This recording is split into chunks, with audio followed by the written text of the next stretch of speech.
Well, welcome back to this tutorial on the selection and management of contractors. And this is a super important tutorial because this section of the course regularly gets exam questions, and quite easy exam questions actually. These are the types of exam questions where I would expect you to get 10 out of 10 or 15 out of 15, whatever it may be. They are relatively straightforward. So let's just go back to our timeline which we had here. We've looked at this previously. So we're going to talk about two parts of this timeline. We're going to talk about the selection of the contractors.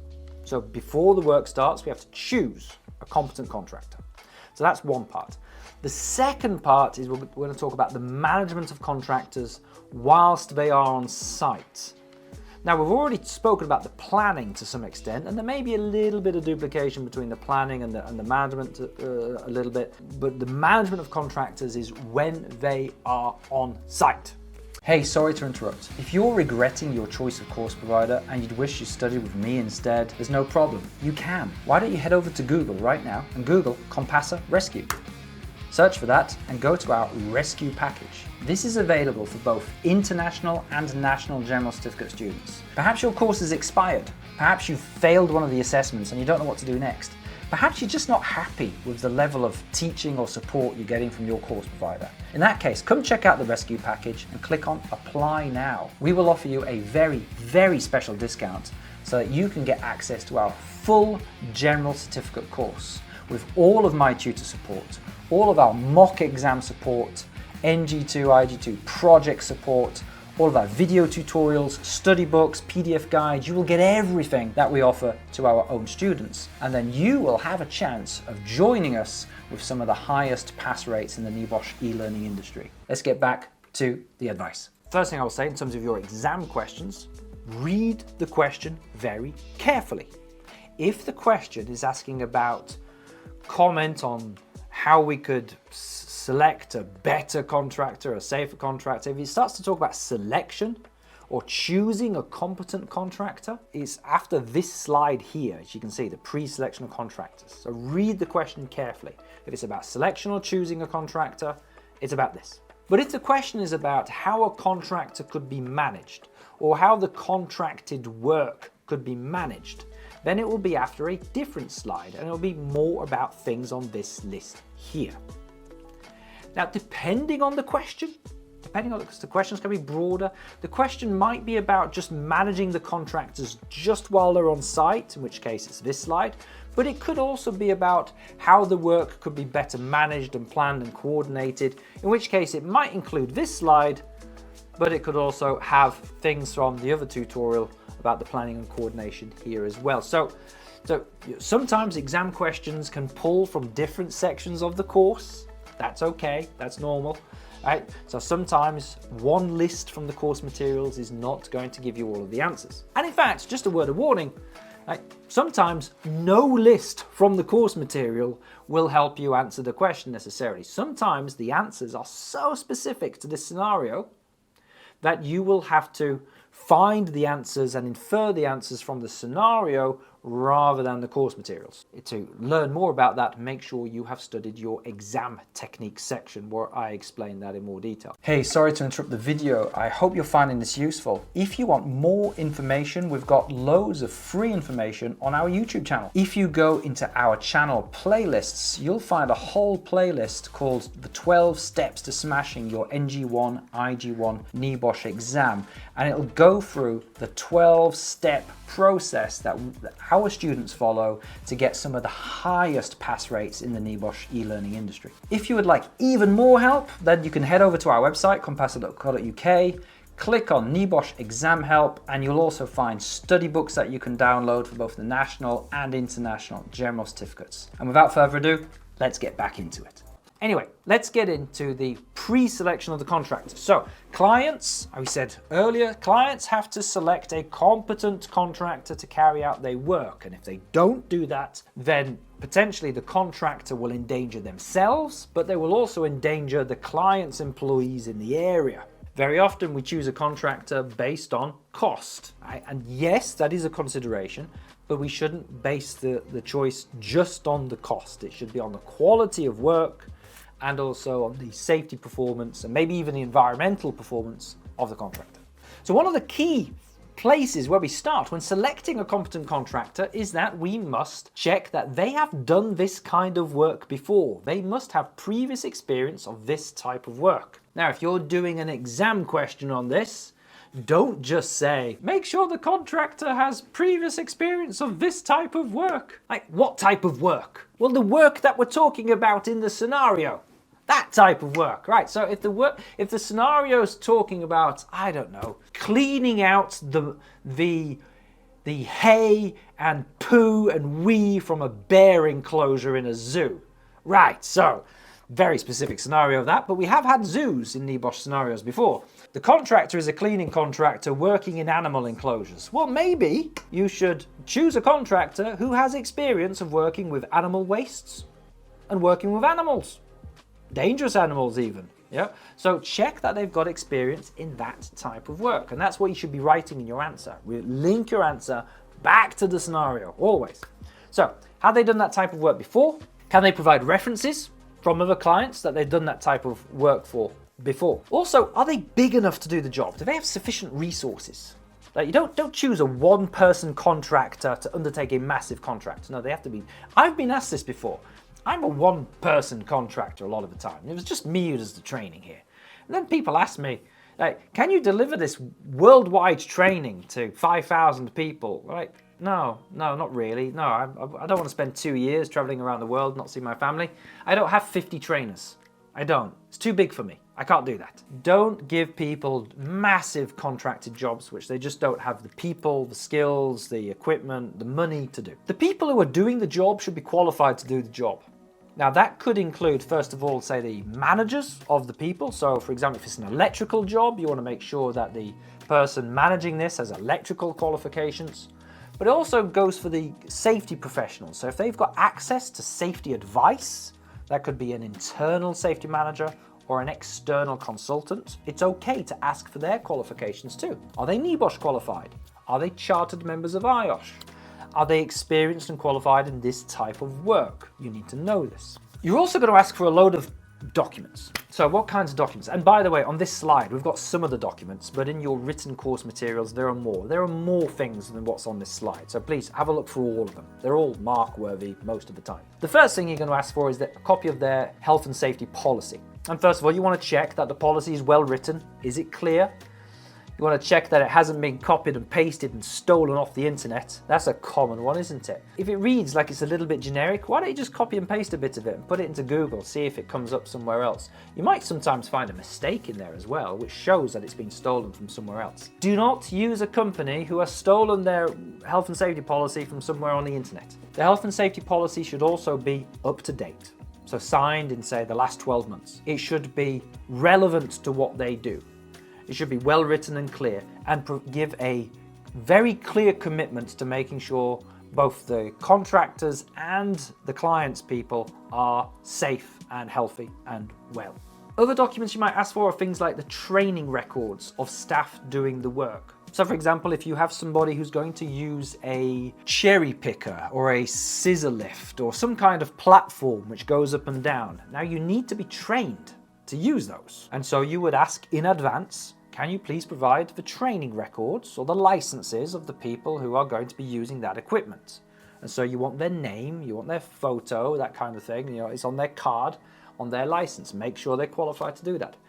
If they are going to carry out some welding or hot work on site, are they trained and qualified to do the hot work on your site? You don't want an untrained welder working on your site. Ask them for the details of their risk assessments and safe systems of work. Now, here's a little bit of a detailed point here. When you are selecting contractors, and let's say you're asking, say you've got 3 different contractors and that you're offering the work to, but you're asking them all to provide this information, the contractors might be very reluctant to give you specific risk assessments for this exact job until they actually get the job.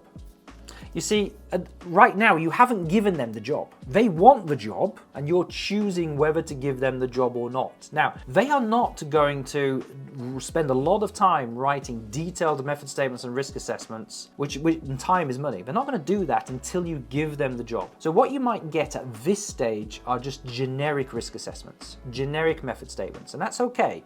But say to them, listen, I know you're not going to do specific risk assessments for our site, but can you provide me an example of a risk assessment you've done for another client or a similar type of job, just so I can gauge whether your risk assessments are suitable and sufficient to keep it safe. You can ask for the specific risk assessment later during the other phase, during the planning phase. So once you've chosen the contractor, during the planning phase, you would ask them to do a much more specific risk assessment. But that's after the selection phase. Here we're just talking about selection. So we get copies of their risk assessments, safe systems of work, their method statements, and maybe details of any accreditations that they have. So they might have accreditations such as 18,001, or maybe 45,001, which is the latest version, maybe CHAS accreditations, whatever it is. Just get them to get their health and safety accreditations, and that is a sign of a good contractor. If they have no accreditations, it might not be a problem. We at Compassa have none of these accreditations. I don't want those accreditations. Right? It's too much work, too much paperwork. Don't want them. That doesn't mean we're a bad contractor. But it is a good sign when someone does have those accreditations. It means they've got resources, they've got systems in place. Get copies of their insurance certificates, whether that's employer's liability or public liability, professional liability, and so on. Make sure that if anything goes wrong, they have sufficient levels of insurance to pay for the damage, pay the compensation, and so on. You would also check if they have had accidents in the past. And so the only way of checking this is to ask them for their accident records. So ask them, what are your statistics for the last 3 years of operation? So how many deaths have you had, how many major injuries, minor injuries, how many near misses, and so on. If it's a big contractor, they should have quite a few incidents. Yeah? 0 incidents is actually quite unusual, to be fair. If you get a contractor who just says 0, as a general rule, I would say don't hire that contractor, because either they are lying or they just don't have systems to report the incidents or record the incidents. And that's not good either, because it's very simple to record an incident. So even if it's just one person and they say, I've never had an accident in 3 years, like really?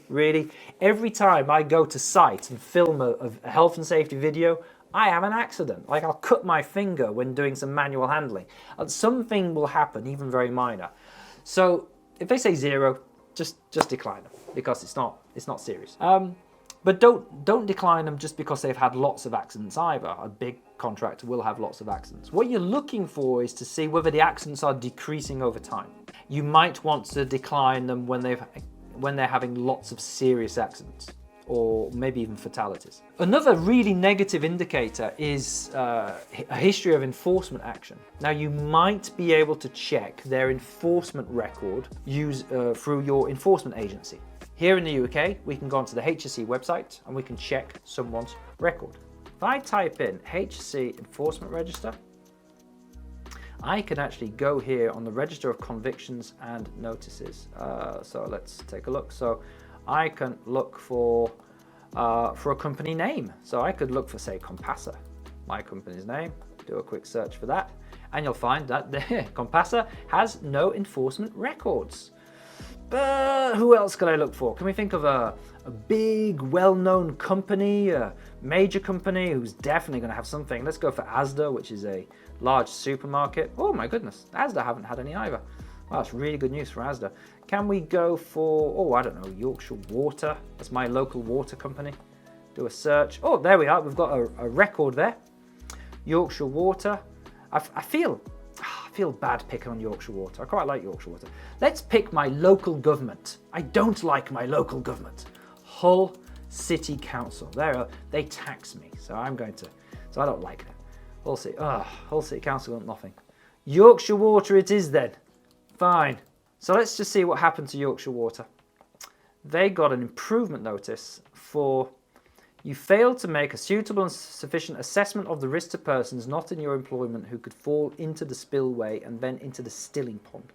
Right, so they have failed to do a a good risk assessment for the members of the public who could fall into the spillway. All right, they have complied with that by the looks of it, but there's a record. Now, I would expect a big company like Yorkshire Water to have the occasion improvement notice. So that doesn't necessarily mean that they're not going to get the work. But if they're having repeated notices for similar things, then if I've got two contractors, and one's got lots of notices and one hasn't, I might choose the one who's got fewer notices. That might be a good idea. Finally, on this slide, we've got the bottom right, we've got selection of subcontractor procedures. Right, so previously we spoke about the challenges of subcontracting. Every time the contractor subcontracts work to somebody else, there's a loss of control. What we need to do as a client is make sure that contractors select their subcontractors in a strict way, just like we are selecting this contractor in a strict way. So we want to have details on how they are going to choose the people they subcontract work to. I'm not saying ban the subcontracted work. You need to have subcontracted work sometimes, particularly in construction, but we need to make sure that this main contractor, the principal contractor, is choosing their subcontractors very, very carefully. So let's pause for a moment and do an exercise. This is going to be a drag and drop the text exercise. What I'd like to do, and this is an exercise to help you practice your exam questions. So here, what we've essentially got is a kind of a fictional exam question and two possible answers. And so I want you to look at these two answers. These answers are both worth 1 mark each. This is the standard of answer that I would like you to aim towards in this exercise. So could you please drag and drop the words into the blank boxes to complete these two answers to a contractor question. So hopefully that was easy enough that you managed to get them into the right box, but very importantly, did you look at those two short paragraphs? They were like 2 to 3 lines each, short paragraphs, but very specific, talking about this is what we check and this is what we're thinking about when checking it. So it said we should ask the contractor for their accident and incident records, but we don't just ask them for it. It's like, what do you do with it? What do you do with it? Well, we would prefer a contractor whose accident record is improving. All right, so you have to be clear in your NEBOSH answer here. This is exam technique advice. When you're talking about how do you choose a competent contractor, don't just say we'll check their accident data. Do you want their accidents to be increasing or decreasing? Well, decreasing, obviously, but you have to say that in your exam answer. If you don't say it, the examiner isn't allowed to assume what you mean. You have to say it in plain English. Right, let's move on to the next topic. And let's go back to our timeline here. We've got the management of contractors. So the work has started. So we've chosen the contractor. We've planned the work. We've had some meetings before work start. We've done specific risk assessments in advance. We've designated storage areas and all of that. And now the contractor has arrived. And now they're going to start work for the first time. Well, here we are. What do we do with them? Well, there is a little bit of duplication with the planning. Again, we're going to have a nominated person who's going to liaise with this contractor. So someone to greet them. That would be good, wouldn't it? Hi, my name's Will Taylor. I'm here to deliver some training today. Kirsty should be meeting me. And then Kirsty, she comes along, says hello, shakes my hand, and she takes me to wherever I am due to deliver the training. So there's a nominated person. Now, before I'm allowed on site, there are some things that we need to do. So I'm gonna have to sign in. There's a visitor's book, I sign in, and I might get a little badge to show that I'm a visitor. And I might have to put on a high visibility jacket as well. I make sure I've got the right PPE. And before I'm allowed into the building, they might have to induct me. And so I might have to sit down and watch an induction video. Or maybe I have to attend a course. Or maybe I have to do an online induction before I even arrive on site. So there has to be an induction of some kind, which is going to tell me quite a few things that I need to know. It's going to tell me the health and safety rules, the layout of the building, the hazards, the risks, the emergency procedures, the fire alarm, and so on, where I can get first aid, where I can report an accident, all that kind of thing. So your induction, you design your induction, but you're going to have to induct this contractor as they start. You're then going to have to control the contractor's movements. So you take them to where they work. You might give them a familiarization tour, show them where they can go, show them where they cannot go. and make sure that they cannot go there. Doors are locked, things are barriered off, however you decide. You might want to make sure that they have access to welfare facilities. So show them where the toilets are, where the showers are, where the canteen is, show them the rest areas. These are the places you can go to get your welfare breaks. And then before work starts, you might want to have a pre-start meeting, pre-job meeting. Now I know you've had meetings before during the planning phase to kind of work out how the work's going to get done, but maybe have a meeting before the job starts. The person who is here today might not be the contractor you've been speaking to previously. Maybe you've been speaking to a manager during the planning phase, and today you have an electrician arrive and you've never met them before. And so one of the things you might want to do is just talk with them about what the job is, make sure that they understand the job, and maybe talk through the process, because you've got a risk assessment, haven't you? You've got a risk assessment during the planning phase. Can you just double check with this electrician that they know what that risk assessment says, that they know what work method has been agreed, what tools will be used, what the rules are? Yes, you've agreed things during the planning phase. Does this person actually have some understanding of that? It's very common for the contractor to turn up and go, yeah, I'll do it the way I want to do it. It's me doing the job. Like, no. We agreed things with your boss before you arrived. Also, if you've got training records for the person doing the work, you might want to check that those training records are this person's. I once got a person to provide a cherry picker license to use a cherry picker. And then on the day the job was due to start, a different cherry picker driver came. There was an illness or something. So someone else came, which was fine. But I don't have any record of this person being trained. So I had to contact the contractor and say, quickly, because this person's waiting, we need to get their training license emailed over to me right now, because I can't let them start the work until I have evidence that they're trained. So there's a bit of a meeting and checking the methods and the risks and all of that before we start. We also have to make sure that we actually have provided the storage areas we agreed we would provide. So we tell people this is where you put your tools, your equipment, any rubble, any waste, rubbish, this is where that goes, this is how you recycle things and all of that. And on certain jobs, and we're going to talk about this much later in the course, certain types of activities will require a permit to work. These are dangerous, hazardous jobs.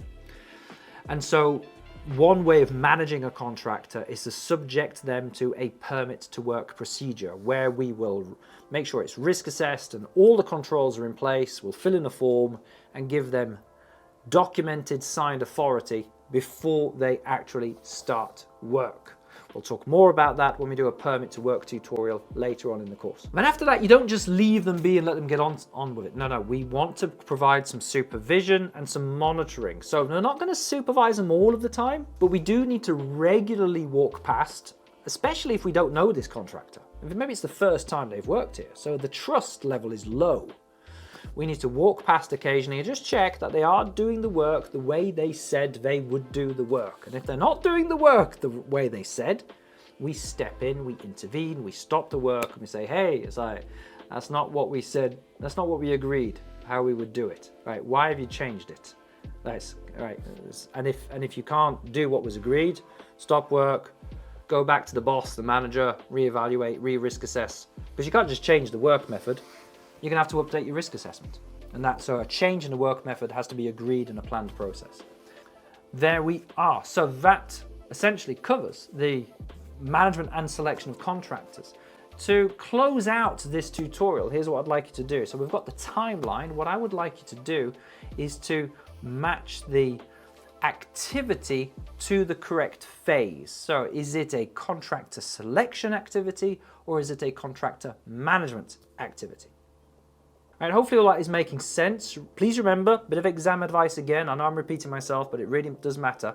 Read the question carefully. If the question is asking about selection or choosing of the contractors, then make sure you talk about that. If it's asking about how the contractor should be managed, don't talk about how the contractor should be selected. That's not what the question's asking for. It's asking about how the contractor should be managed, which is a different thing. Anyway, got any questions, please feel free as always to email me, check your written materials, do any final quizzes, and I'll see you in the very near future.